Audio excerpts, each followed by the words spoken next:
Hi guys. We have two subtopics for today, and that would be the annual growth method and the IRR, or the internal rate of return method. So first, let's talk about the annual growth method.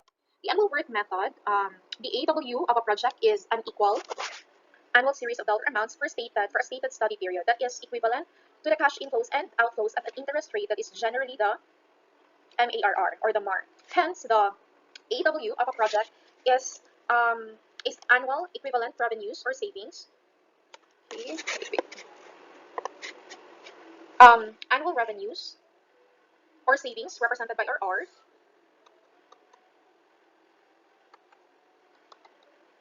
and the annual equivalent expenses represented by E, less its annual capital recovery.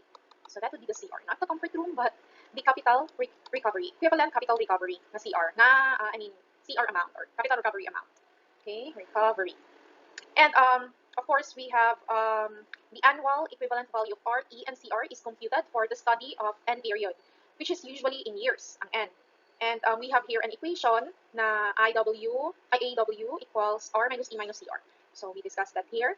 Also, we need to notice that ang AW of a project is equivalent to its PW and FW. So the AW of the project is equivalent to its PW, present worth, and the FW, which is the future worth. Okay, so pwede na to siya is sulat dayon as AW, PW, A over P, I percent N, and AW is, since kanina siya, no, I mentioned earlier that it is equivalent to its future and present worth. So therefore, we have this functional notation. Okay, so hence it can be easily computed for a project from these other equivalent values. So as long as ang AW nimo is evaluated at the MAR is greater than or equal to 0, the project is economically attractive. Otherwise, no, or it's not. An AW of 0 means nga, if nakimakuha nga AW of 0, it means that it means that an annual return exactly equal to the MAR has been earned. Exactly. So many decision makers prefer the AW method because it is relatively easy to interpret when they are accustomed to working with an annual income statements and cash flow summaries. So we have, of course, decision rule na to, no? If the project is economically justified, mo na siya, rule niya. So I is equal to MAR. Ang AW is greater than or equal to 0. Okay. Next.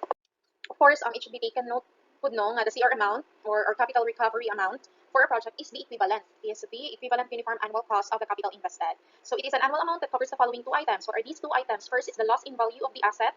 Okay, and second is the interest on the invested capital. Okay, and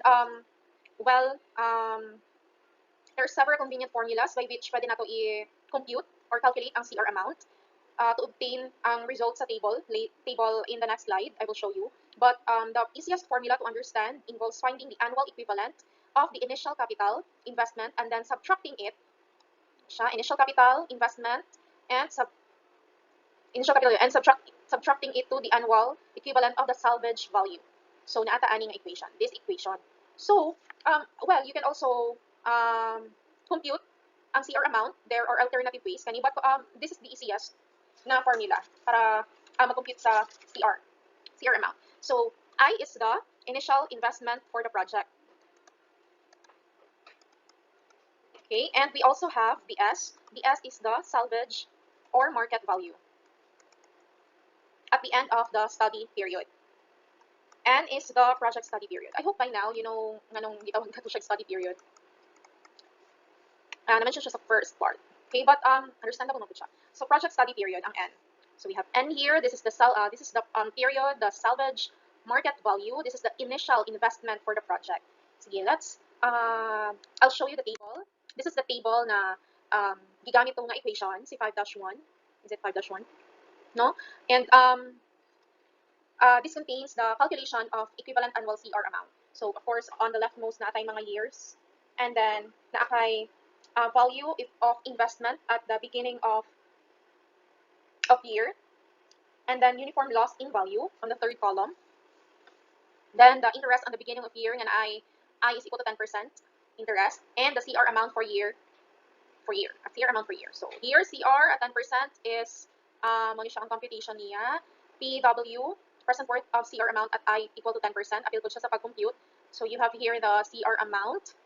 Okay, and then ang imong factor, ang imong factor. So you will arrive with this answers here. So change her nimo sa per period niya, which is the year, 10%, given na siya, no?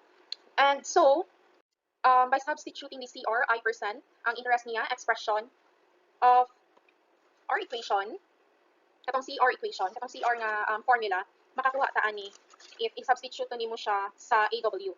So AW I%, R minus E, then I, and the salvage na ko animo computation.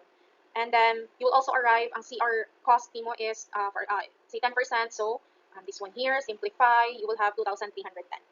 2,310. That's the one nga naa sa ubos sa table, sa lower bottom part sa table. With 8,758 katong total sa table sa PW of CR amount. Kung i-total nimo ang 5 years, naa siya nakabutang dito na 8,758, right? So with CR 10%, yeah, so same na po siya. CR cost, okay. And next, okay, so we have an example. Example 5-8, okay? So using AW or the annual worth to evaluate the purchase of new equipment. Example 5-1 revisited. So this is, you can see this on top, the screen on the slide. So that would be ang problem given ani nga ang 5-1. So by using the AW method and ang equation 5-4 is the, yeah, so this example is using AW to evaluate the purchase of new equipment, no?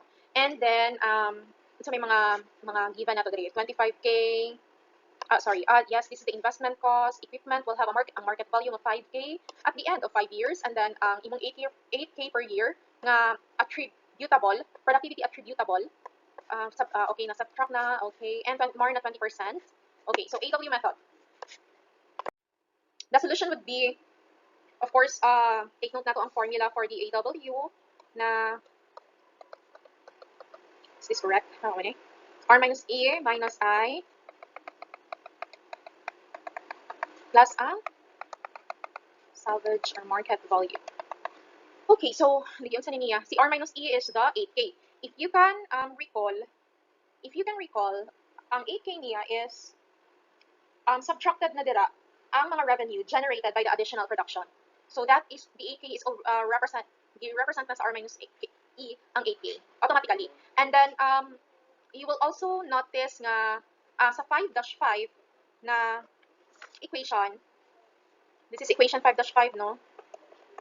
I, 80, I%, N, S, A over F, I% N.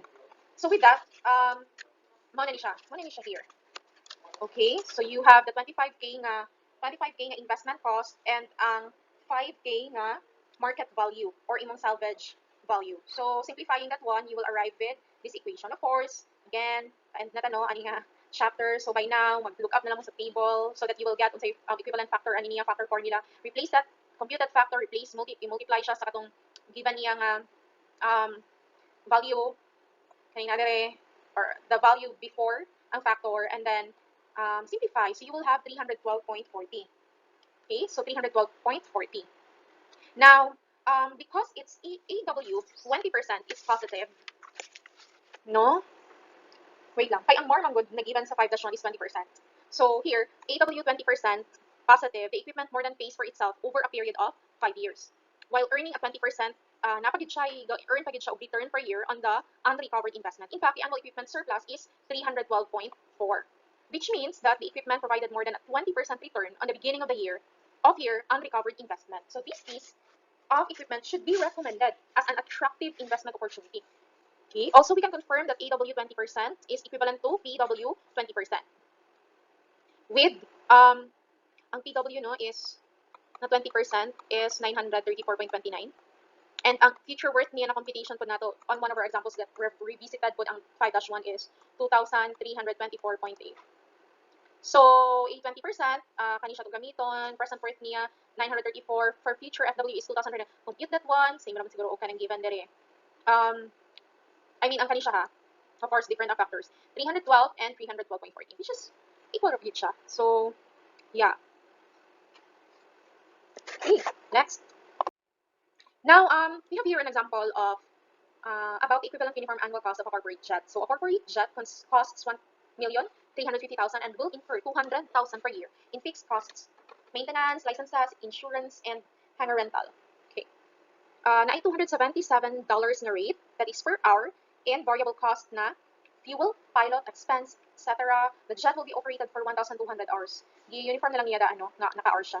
Per year for 5 years and then sold for $650,000. The MAR is 15% per year. Okay, so determine the capital recovery cost of the jet and what is the EUAC of the jet. What do you mean by EUAC? Now, when revenues are absent,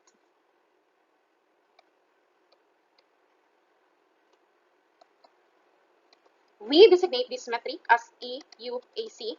Ay percent na siya, no? Pasabot ana, we call it the equivalent uniform annual cost. So, mana siya ang EUAC. So, a low-valued EUAC is referred to a high-valued EUAC. So, dapat gamay ato makuha na value niya. Okay, let's move. Solution. Our CR is kani siya, capital recovery pa lang da ang ato i-compute. Nanatay 306,310. And then the total amount of expense for the jet is the sum of the fixed cost and the variable cost. Okay. So, that would be E equal to 200K nga fixed cost. Oo. 200K per year siya, no? Yeah. And gamiton na to siya for 1,200 hours per year times 277 per hour na rate niya. So that's 532,400. Now, kung mag-EUAC ka nga 15%, so 532 gamiton na to ang ina to. Okay, and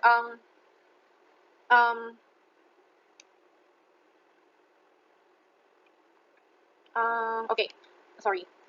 So mo man ato na compute na total annual expense for the jet, no, which is the sum of the fixed costs and the variable costs. So si EUAC, ma-compute na to siya gamit ni ang atong E diri plus ang 306,310 na computed na to for CR. So that would be a total of 838,710.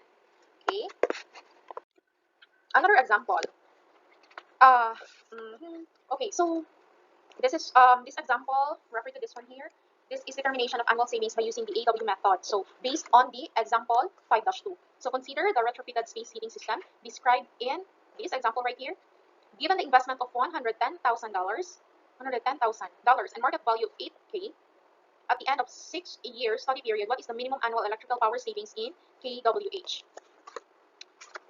In kWh required to make this project economically acceptable. So given ang MAR na 15% per year and naabot kay rate sa electricity cost, which is 0.10 per kilowatt hour. Let's go to the solution. So to make this project acceptable, the annual power savings must be at least as great as the annual CR amount. So at least as great as the annual CR amount. So natay 110 CR amount formula. 110 is our investment man, diba? And of course the MAR and ang 6-year na period. Magdidaka ani sa kadtong market value niya nga 8K. So same, and you will get 28,148.4. Now this value, the 28K plus is the minimum annual dollar savings needed to justify the space heating system. So kung i-equate na to siya, may mo siya 28,148 over 0.10 katong rate niya, that would be 281,400 kilowatt hour per year. So if the space heating, wait lang. Okay. So if the space heating system can maka-save siya of 281,480 kilowatt hour per year, 281,480 kilowatt hour per year, it is economically justified. So exactly 15% is earned on the beginning of year and recovered investment. Any savings, please note, take note, any savings greater than 281, okay, per year, such as ang original estimate na 300K kilowatt hour per year, will serve to make this project even more attractive. Pag mo dako pa ka, exceed pa ka ani sa savings na computed savings na to. So mas economically attractive siya. Meaning dagan hindi kayo mga investor na pwede pa mag-invest in project. Next, okay, the IRR method. When you say IRR, it means internal rate of return method. So the IRR method is the most widely used rate of return method for performing engineering economic analysis. It's sometimes called by several other names such as ginatawag siya investors method. Pwede po siya discounted cash flow method and profitability index. So this method solves for the interest rate that equates the equivalent worth of an alternative cash inflows, receipts, or savings to the equivalent worth of cash outflows. So may mga cash outflows, the expenditures, including investment costs. So the equivalent worth may be computed by using any of the 3 methods discussed earlier. So the resultant interest rate is termed the IRR. Ano yun siya? The IRR, or the internal rate of return. Ang IRR is sometimes referred to as the break-even. interest rate. Now, for a single alternative from the lender's viewpoint, at mga nagpa-borrow or nagpahulang, ang IRR is not positive unless first, ang both the receipts and expenses are present in the cash flow pattern. Kita siya. Ang second, the sum of receipts exceeds the sum of all the cash outflows. Of course, no, kung ikaw ang lender. Be sure to check both of these conditions in order to avoid unnecessary work involved in finding that IRR is negative. Okay? So, of course, pwede mo siya buhaton through visual inspection of the total net cash flow that will determine whether the IRR is 0 or less. Using a PW, ang present worth method na to na formulation, makita na to that IRR is the I% at which being described and reflected in this equation right here. So the RK here is the net revenues or savings for the K year. Because year kay ika-K nga year. And the EK or E sub K dire is the net expenditure including any investment cost for the K nga year. N is the project life or study period. So we have an IRR decision rule, which is IRR is greater than or equal to MAR. Para makaingon ka so that you can conclude sa imong computations that the project is economically justified. So greater than or equal to MAR. Okay. And okay, so this is a popular variation of katong equation 5-6, katong summation na atong ipakita sa previous slide for computing the IRR for an alternative to determine the I prime at which its net PW present worth is 0. In equation form, the IRR is the value of I prime at which so ano siya na formula.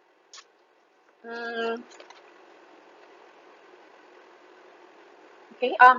For an alternative with a single investment, investment cost at the present time followed by a series of positive cash inflows over N, a graph of PW, not a PW din no, PW versus interest rate. Typically has the general convex form. Muna siya ang iyang dagan, muna siya ang iyang form. Okay, and the point at which ang PW mag-zero si PW. Sorry. The point at which PW is equal to 0 defines I prime percent, which is the project's IRR. The value of I prime can also be determined as the interest rate at which FW equal to 0 or AW equal to 0. Another way to interpret the IRR is through an investment balance diagram. So let's show that one. Gani siya ang investment balance diagram showing the IRR. Gani siya na figure shows how much of the original investment, kung naka-initial investment diri nga P, initial investment na P, ginapakita diri in an alternative is still to be recovered as a function of time. So the downward arrow represent annual returns. Kani siya ng mga arrow.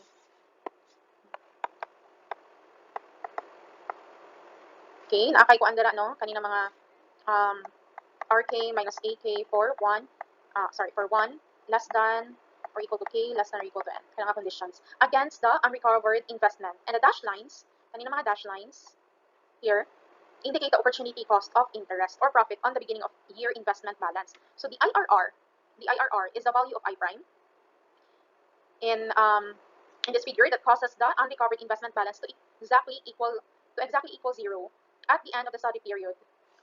Mabalik siya sa 0. And thus represents the internal earning rate of a project. So of course it is important to notice that ang I prime percent nato is calculated on the beginning of year unrecovered. Okay? Anyway, beginning of year unrecovered investment through the life of a project rather than on the total initial investment. So matter siya. Ang sige, I think we have an example right here. So it is about the economic desirability of a project using the IRR method.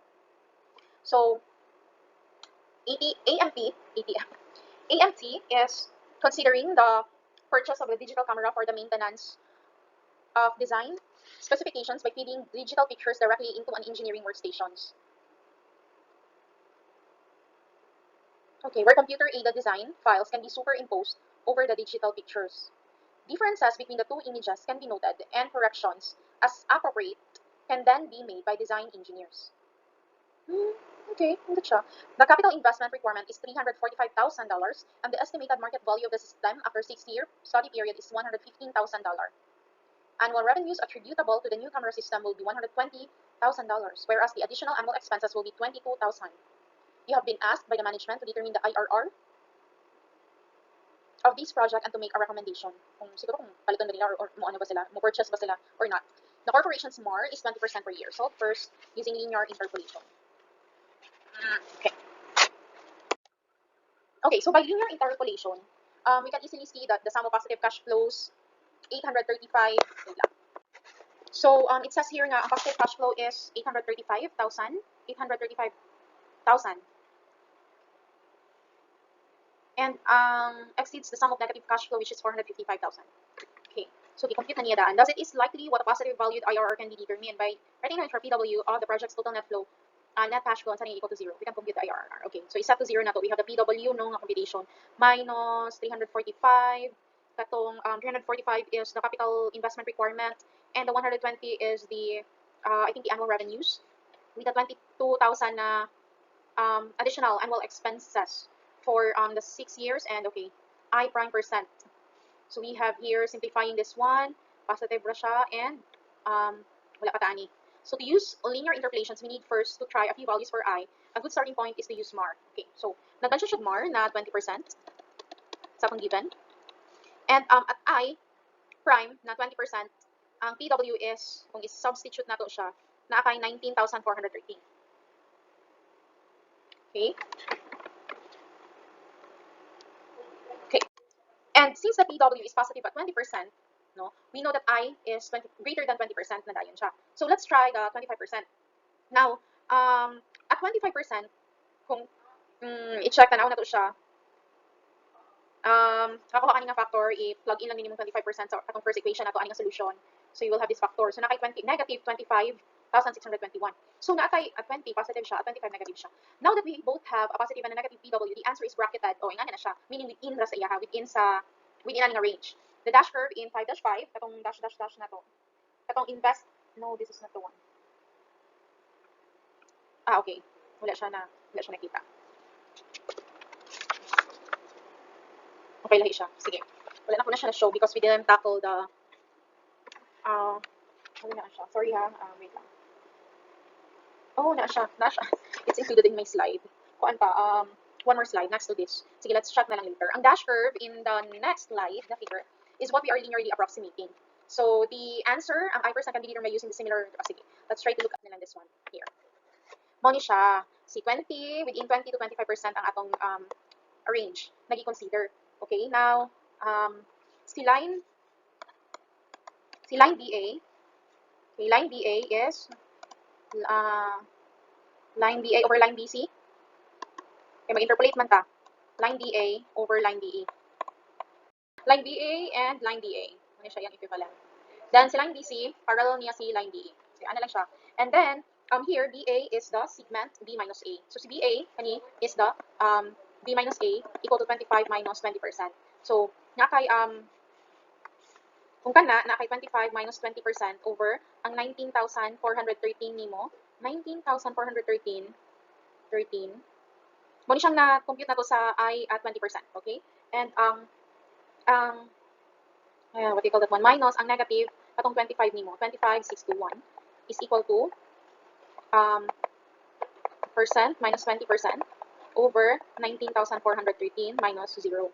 So therefore, ang equivalent, ang makuha na itong value sa I is 22.16, which is within sa range naman to siya, no? Because the IRR of the project na is 22.16 and greater siya sa MAR, the project is acceptable. So, pa ba? Okay, another example, 5-14. Do you know what your effective interest rate is? In 1915 daw, Albert, Epstein allegedly borrowed 7,000 loan from a large New York bank on the condition that he would repay 7% of the loan every 3 months until a total of 50 payments had been made.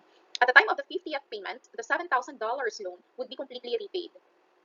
Albert computed his annual interest rate to be 0.07, na naman kay 7%, tapos 7K yung di-borrow, times 4 kay every 3 months. No, 4 times 3, 12, that makes a year. Over 7K. What true effective annual interest rate did Albert pay? What if anything was wrong with his calculation? Then let's find out. Sige, do you know that wrong si Albert? Sige, A is the true interest rate per quarter is found by equating the equivalent value of the amount borrowed to the equivalent value of the amounts repaid. Equating the AW amounts per quarter, we find ang true interest rate, no, per quarter. I-equate na to siya sa equivalent value of the amount. Okay. So 7,000, gamitin nato na formula. VI percent na to dali is per quarter with 50 quarters and 0.077 per quarter. So yes, kani siya nga factor is 0.07 and linearly interpolating to find the I percent na quarter per quarter nimo by using similar triangles is the next step.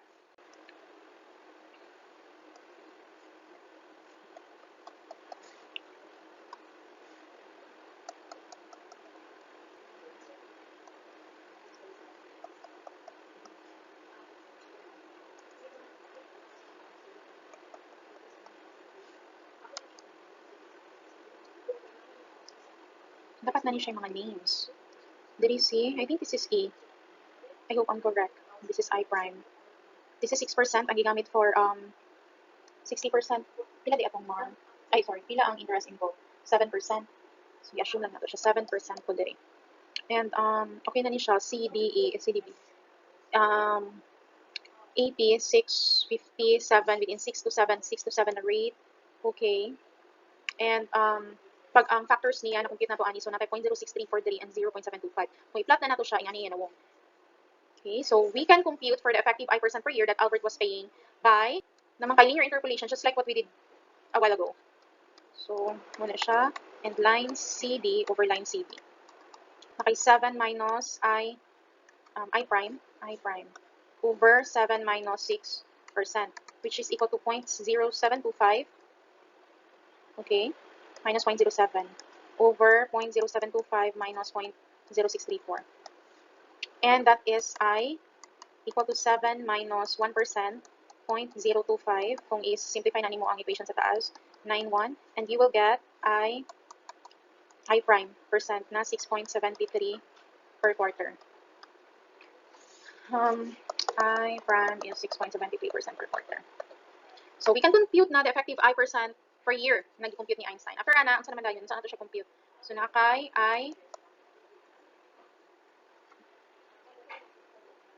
sorry, it's here. We can compute mo ni siya ang formula. So that would be 30% per year.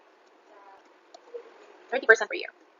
Even though Albert's answer of 28%. Okay, 28% man di ay, and then we computed the 30% na close nga ko an.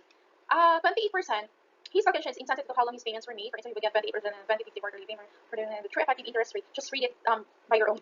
And for 70 quarterly is 31% per year. As more payments are made, the true effective rate being charged by the bank will increase, but Albert would not reveal by how much. That's correct. Mo na ma-appreciate nato ina method. Kaysa simple computation lang na gibuhat ni Albert, no? Tama ni siya nga. Yung explanation here. As more payments are made, murag insensitive man na computation kung unsa kataas ang ginabayaran. Dako ba ang difference if you consider that ang iyang computation is 7 times 4 over 7. Nabayad dapat 50 payments until a total of 15 payments had to be paid. Yeah. So do close lang siya. Yeah, you can read it on your own pace. I think masabtan ra pud ang explanation niya. So IRR. That's IRR, and this topic is about the annual worth method and the internal rate of return method. Anyway, that's the end. Thank you.